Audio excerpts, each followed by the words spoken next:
খুজাইমা হাদিস নাম্বার 2417। ইবনে আব্বাস রাদিয়াল্লাহু আনহু বলেছেন যে রমজান মাসের সদকা মানে যাকাতুল ফিতরা হচ্ছে এক সা। যদি কেউ গম দিয়ে থাকে সেটা গ্রহণ করা হবে, কেউ খেজুর দিলে সেটা গ্রহণ করা হবে, কেউ কিশমিশ দিলেও গ্রহণ করা হবে। এইসব খাবারের কথা হাদিসে বলা হয়েছে। তবে এক কথায় আমরা বুঝতে পারছি এটা হবে খাবার। ভালো হয় যদি শস্যকণা হিসেবে দেন। আর এই প্রশ্নটার ব্যাপারে যদি বলতে হয় যে এখানে টাকা দেওয়া যেতে পারে কি না, এ ব্যাপারে সবাই একমত যে এটা হবে খাবার। অন্য কিছু দিতে পারবেন না, টাকা দিতে পারবেন না, গরিব মানুষকে জামা কাপড় দিতে পারবেন না, অথবা কোনো ফার্নিচার। এমনিতে দান করতে চাইলে আপনি এগুলো দিতে পারেন। তবে যদি যাকাতুল ফিতরা হিসেবে দিতে চান তাহলে খাবার হিসেবেই সেটা দিতে হবে। আর স্পষ্ট করে হাদিসে বলা হয়েছে, এই হাদিসটা আমি আগেও বলেছি, যে দিতে হবে ঈদুল ফিতরের নামাজের আগে।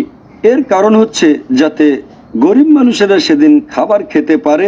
টাকা দিলে হয়তো অন্যভাবে খরচ হয়ে যাবে, তাই এটা দিতে হবে খাবার হিসেবে, যাতে করে এই বিশেষ দিনে তার পেট ভর্তি থাকে, খাবার নিয়ে কোনো চিন্তা করতে না হয়। তাই সবাই একমত যে যাকাতুল ফিতরা দিতে হবে খাবার হিসেবে।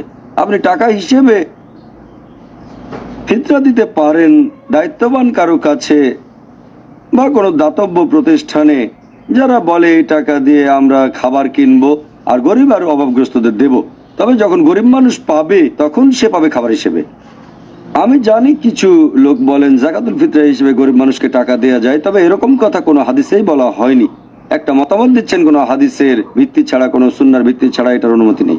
আর একটা হাদিস আছে